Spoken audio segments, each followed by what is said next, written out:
had 100 babies, most of them would die before they reach maturity. So for example, plants will put out a ton of seeds, but the chances are only a few of them will end up planting into the ground and grow into maturity. And even fewer might end up being like an older tree. So they experience most of the loss in their population early on in their lifespan. I keep trying to remember what the graph reminds me of, and it reminds me of the jungle fowl and like the bamboo seeds and like how they domesticated themselves. Because like every time in China, every time like the bamboo would like they would spring a bunch of seeds, and then like the jungle fowls they evolved to like every time that would happen, they would sync up like a huge population growth. Oh, well, that's cool. Yeah, and then, not for the bamboo, but yeah, and then like people they started noticing the pattern. They're like, oh, whenever we just feed them a bunch of food and they'll just pop out babies. I did not realize that. That's cool. The opposite of that, our strategists tend to have a type 1 survivorship curve.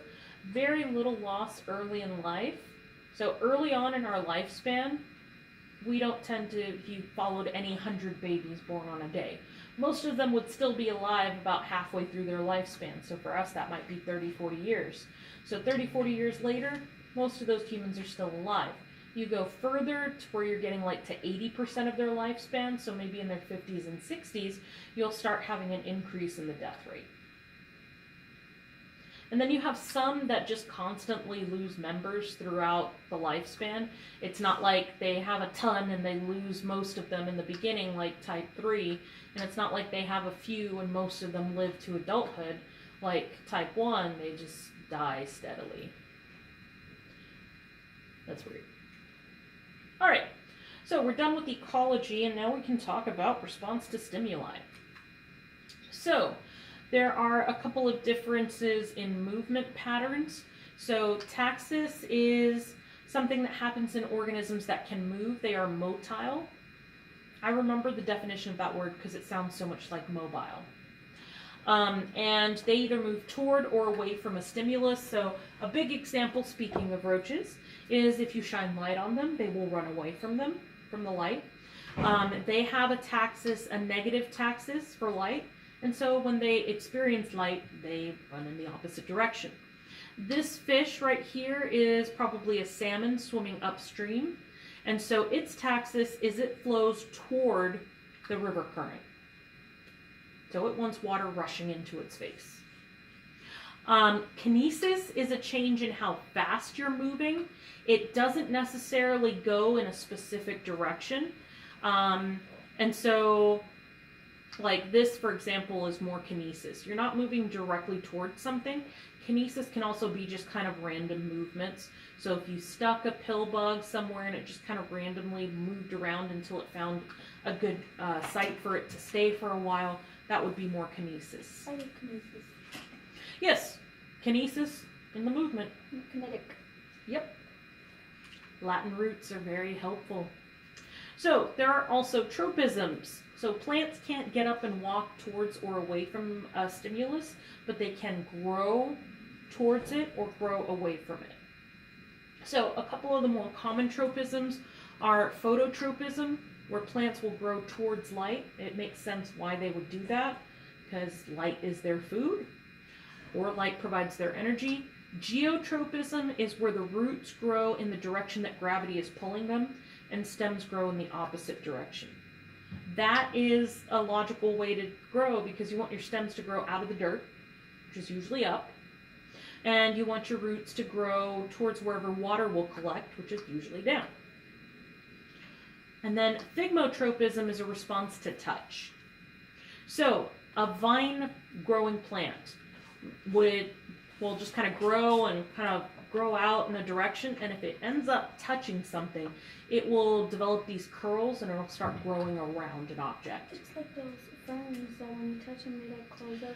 And that's another example of thigmotropism, where you have those ferns, like you said, that will shrivel up their leaves as soon as they get touched. Or like Venus flytraps when something grows in their mouth. They just...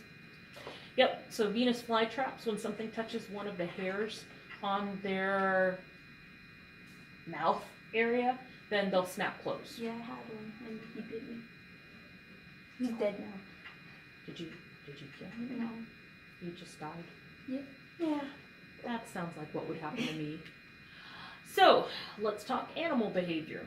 This is also called ethology, if anybody wants to study that someday. Sounds like ethics. It does. So, what has to do with behavior? Yeah. So there are innate behaviors that are inborn, they're instinctive behaviors. And so for these traits, they are biologically determined, they're coded for in your genes, and it's not something you really learn.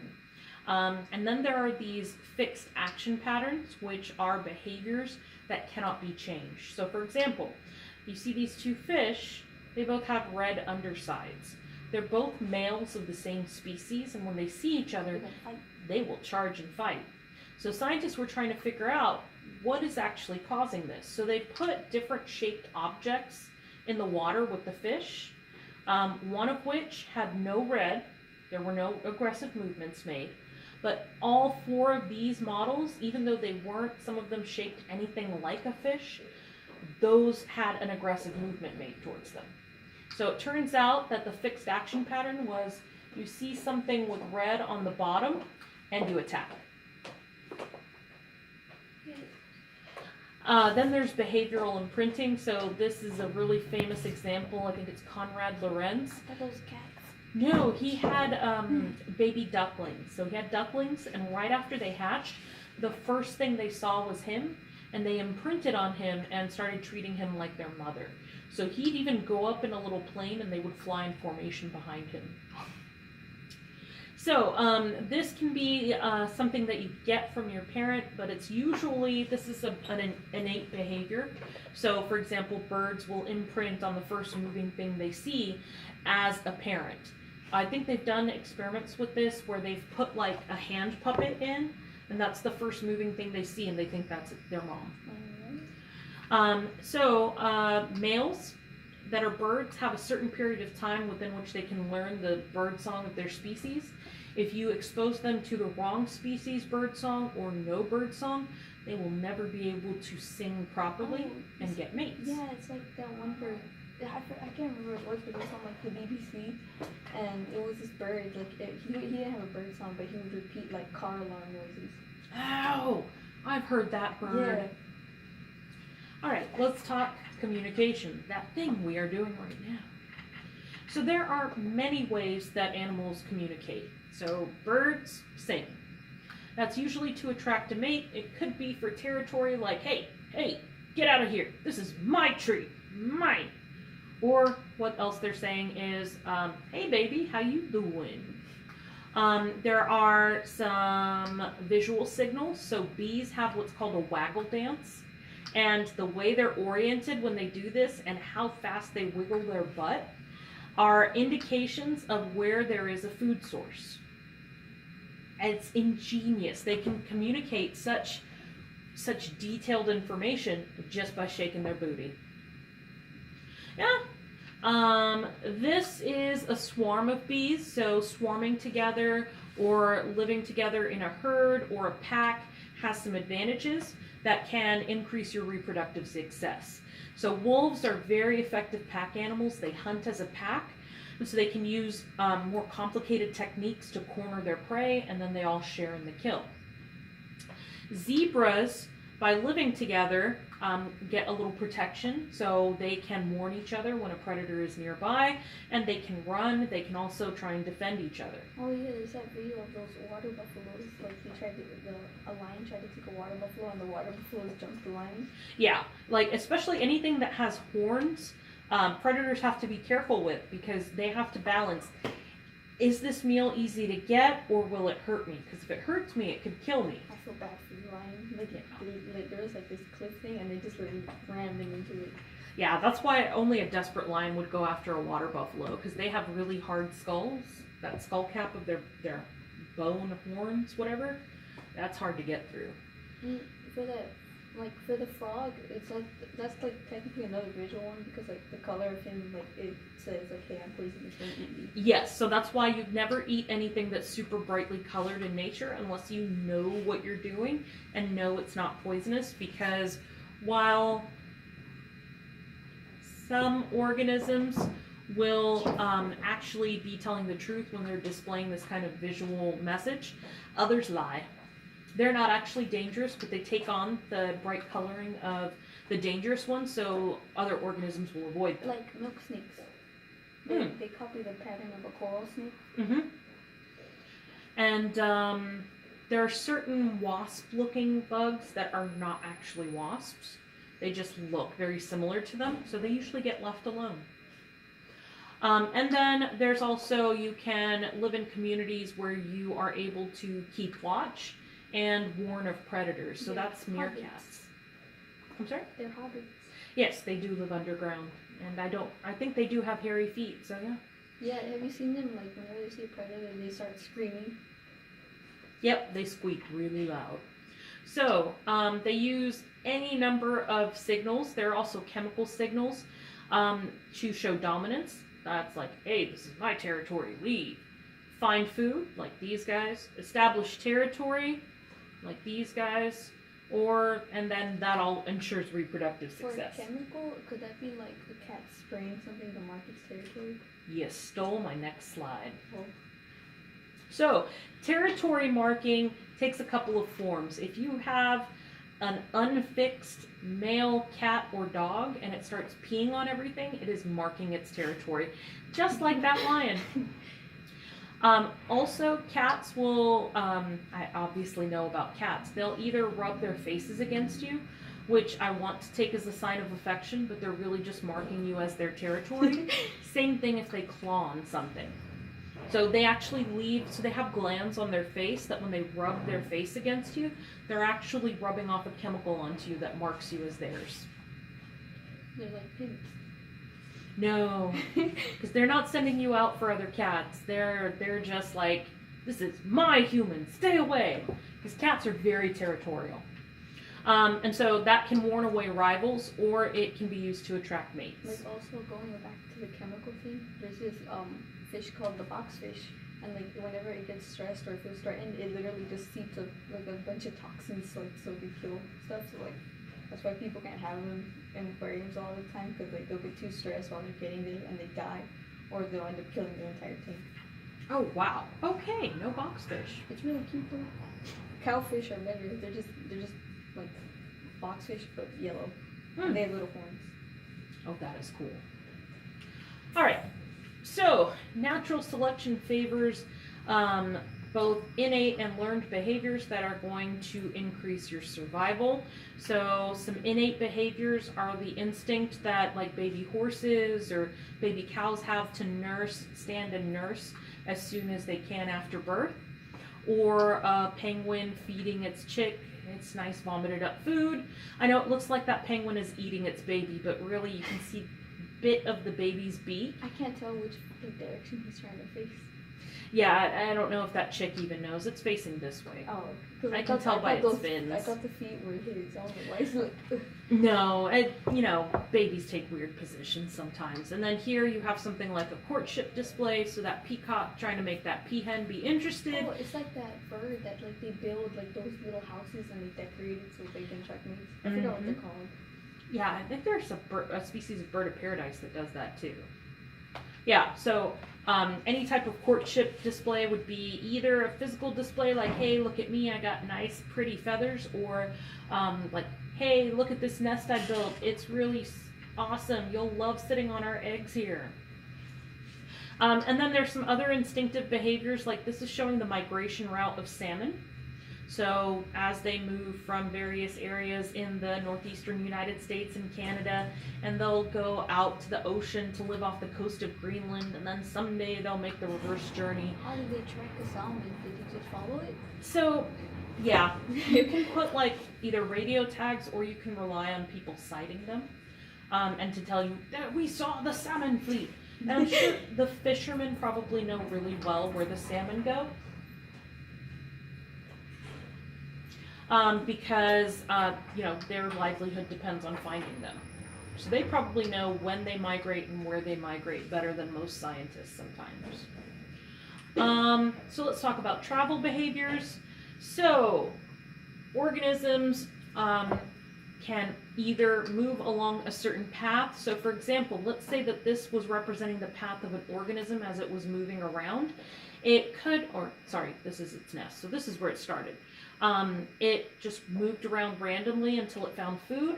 And once it found food, it was able to actually, since it kind of created a mental map, it was able to navigate directly back to the nest instead of having to retrace its steps, which is a survival advantage because you don't want to have to take longer to get back to your nest because your nest is usually safety. So if you're thinking about like an ant that's running around trying to find food, that ant is safest when it's in the nest with all the other ants, so it needs to know where home is all the time. And there's evidence that humans and all sorts of other organisms build mental maps of areas they're familiar with.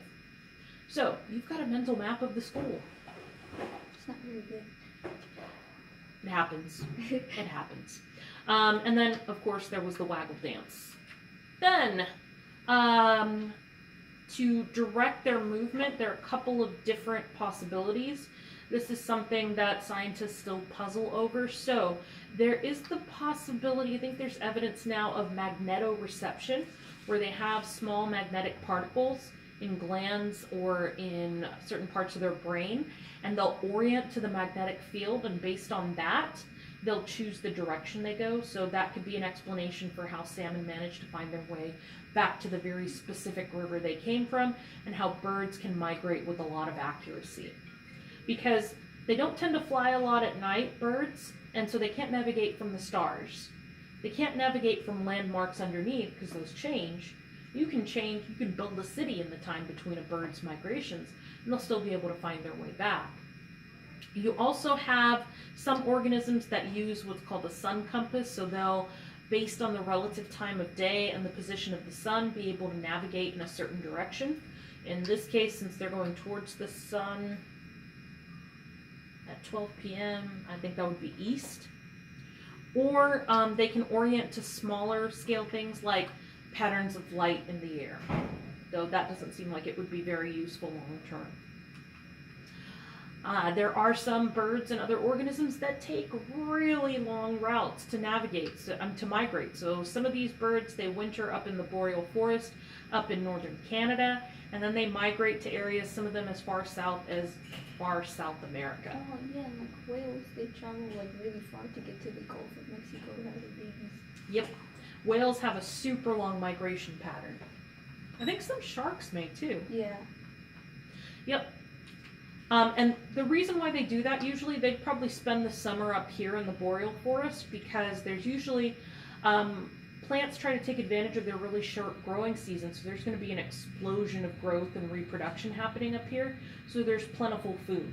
But nobody wants to be up there in the winter because it's an ice-covered land and they're not going to be able to find enough food, so they migrate to warmer areas. Generally. Animals can also release pheromones that allow them to signal certain things like, hey, where's my nest? Like this ant finds a food source, and as it walks back to its nest, it leaves a pheromone trail which allows other ants to follow and get to the food source. I read this joke that somebody put online. They're like, I put a piece of sugar in front of an ant colony, and the ant left, so I took it away, so when he came back, they think he's a liar. That's a good one. Some animals also release pheromones into the air, and they can do that to attract a mate. So this deer, for example, is probably in heat looking for a mate. She releases pheromones, and any male deer in the nearby area will smell them and track them back to the female, and then they can make babies. Well, that is their purpose. All right, social behaviors. So a lot of organisms like to live with other organisms of the same species and work together, so they come together and form a society. This can be more, this isn't just humans, like anything that lives in a herd or a pack will usually have some sort of society with some organized rules. There are some advantages and there are some disadvantages. The advantages are things like you can cooperate to get more difficult resources, you have safety in numbers, but then some of the disadvantages are that you're in a dense population, so disease will spread faster, and another density dependent factor is your resources will get used up quicker. So some things like those giant herds of caribou that roam around Canada have to constantly be on the move because if they settle down in one place, they're going to eat all the feed. These look terrifying. They're big. So you can have also a hierarchy where you have like a dominant male or female and they have the most rights and everyone else has like, there's a pecking order underneath and where you fall in that determines what kinds of rights you have to reproduce or what access to resources you Like have. bees. Yeah, so like bees, the queen bee is the only one that reproduces. Or like... Does that also work in prides, like of lions? Yeah, so a pride of lions will only have one adult male lion. Another adult male lion can come in and fight the male, who's the male of that pride, and if he wins, then he gets to take over that pride. Yeah, I saw a video of this like female lion that she left her pride, so like she could go and try and mate with another male, and then like the leader of the pride, like he saw it and then like they started fighting, and she was like, they're like in the middle of it, and then he just gets attacked. Dude, that's a soap opera right there.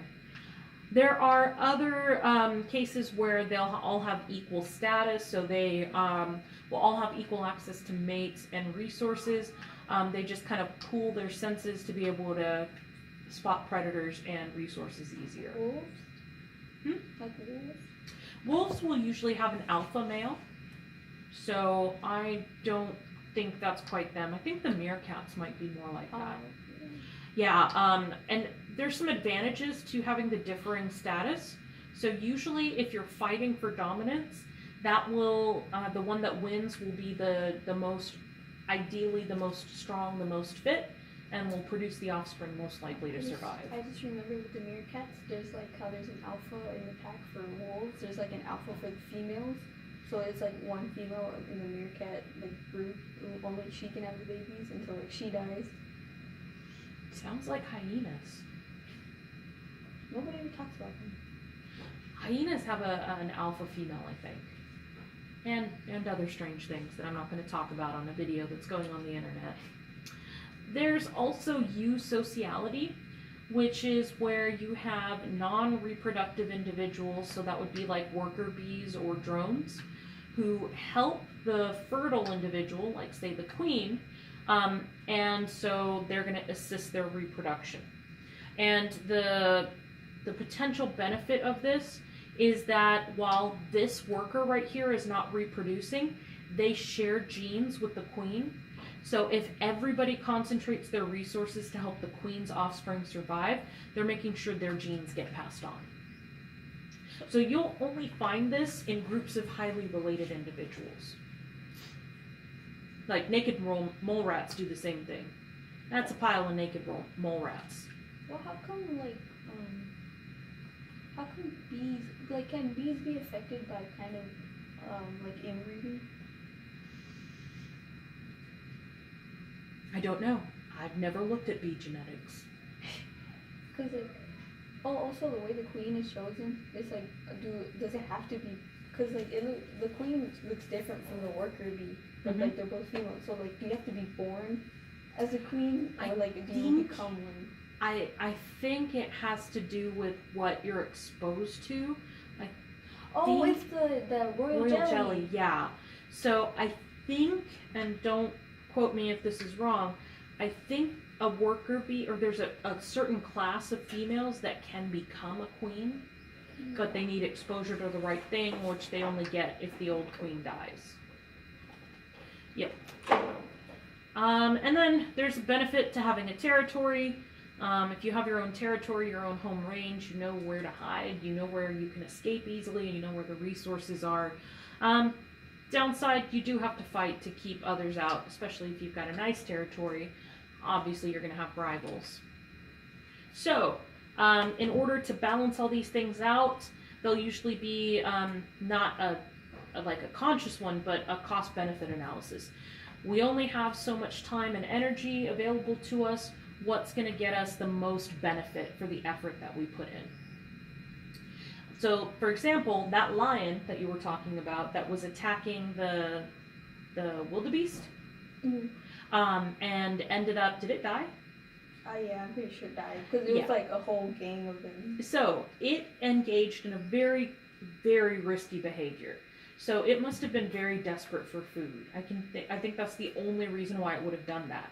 Because it was going up against a prey animal that has a defense, especially since it lives in a herd. Yeah, it went after the wildebeest because like it was like a small one, it was like a baby, so I guess this would have been an easy meal.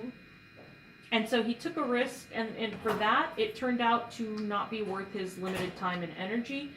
And the problem out in the wild is that if you use up more of your time or your energy getting unnecessary resources or taking unnecessary risks, it can result in death. Like for that lion. Yeah, like when like other cats like they hunt for something and then like lions will just come and take it away from them. Yeah. Like cheetahs? I think cheetahs, yeah, because like they're built for speed rather than fighting. Yeah. Like, and lions are not built for speed. Mm-hmm. Yeah, and that would be interspecies competition. All right. Oh yeah, I forgot this was here. Communication and natural selection. So, the ability to respond to cues in your environment and then later potentially communicate them to others, though not so much in the case of plants, is a benefit for survival. So for example, this is phototropism, where a plant will grow towards a light source, and the way that happens is this hormone called auxin will build up on the side that faces away from light, and it will make the cells grow longer. So when they grow longer, it'll make them start to bend over, and that's how they bend and grow towards the light. More light means more energy for photosynthesis, which means more sugar reserves, which means better survival. There's also photoperiodism, which responds to changes in the length of the day or other seasonal changes, and it can control something like flowering in plants. So some plants will only flower when you have a period of darkness that's longer than a certain length. So notice a long day, a short night, no flowers. A short day, a long night, flowers. A short day, some light, but then some sort of flash of light, no flowers. So they have to have uninterrupted darkness. So you think that they want like a longer day so they can, absorb more sunlight? Yes. One would think that. I'm more used to thinking logically about these long day plants that will flower when they have a long day, because longer days tend to happen in the summer, and that would be the ideal time to reproduce because there's more of a chance, because flowers are reproductive structures. So that would mean that those flowers would produce seeds that would then be able to sprout somewhere, have good growing conditions. I'm not sure if roses are actually short day plants or if they're just using them as an example. That makes me want to go look them up and see what advantage they get from that. Yeah, because you never really, like at the same time, you never really do see them as like a spring or summer flower. It's kind of like in the cold. Yeah, like I have a bunch of roses blooming at home. Oh, and then there's something like hibernation.